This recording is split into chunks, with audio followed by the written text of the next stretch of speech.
നോമ്പ് കാലഘട്ടം, കുറവുകളെ തിരിച്ചറിഞ്ഞ് നിലവിളിച്ച് കരയേണ്ടുന്ന കാലം. കുറവുകളെ തിരിച്ചറിഞ്ഞ് നിലവിളിച്ച് കരയേണ്ടുന്ന കാലം. പത്രോസ് അതിദുഃഖത്തോടെ കരഞ്ഞു എന്ന് വചനം പറയുന്ന ഒരു ഭാഗമുണ്ട്. ക്രിസ്തു വിചാരണ കഴിഞ്ഞ് മടങ്ങുമ്പോൾ കോഴി 3 പ്രാവശ്യം കൂവുമ്പോൾ പത്രോസിനെ യേശു നോക്കുന്നത് പത്രോസ് കാണുന്നുണ്ട്. പത്രോസ് അതിദുഃഖത്തോടെ കരഞ്ഞു എന്നാണ്. എന്തുകൊണ്ടാണ്? 3 വട്ടം കർത്താവിനെ തള്ളി പറഞ്ഞവനാണ് പത്രോസ്.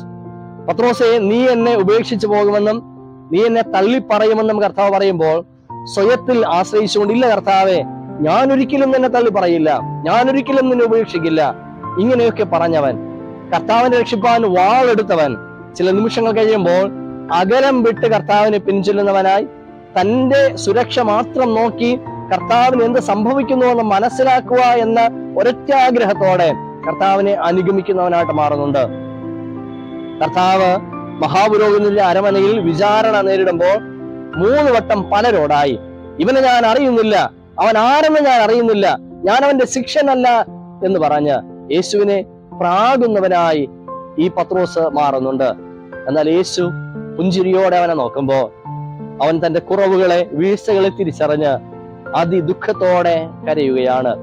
പ്രിയമുള്ളവരെ, ഇന്നലെ ക്രിസ്തുവിനുമായുള്ള ബന്ധത്തിൽ നിങ്ങളുടെ പ്രതികരണം എന്തായിരുന്നു, ജീവിതം എന്തായിരുന്നു എന്നതല്ല.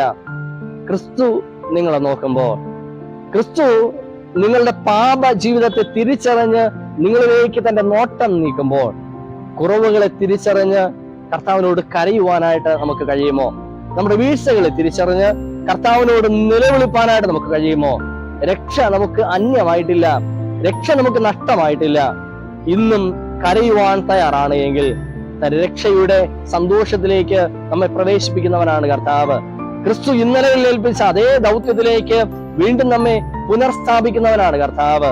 ഈ നോമ്പിന്റെ കാലഘട്ടം നമ്മുടെ കുറവുകളെ തിരിച്ചറിയുന്ന, നിലവിളിച്ച് കരയുന്ന, യഥാർത്ഥമായ രക്ഷയുടെ അനുഭവത്തിലേക്ക് പുനർപ്രവേശിക്കുന്ന അനുഗ്രഹത്തിന്റെ നാളുകളായി ദൈവം മാറ്റുമാറാകട്ടെ. ആമേൻ.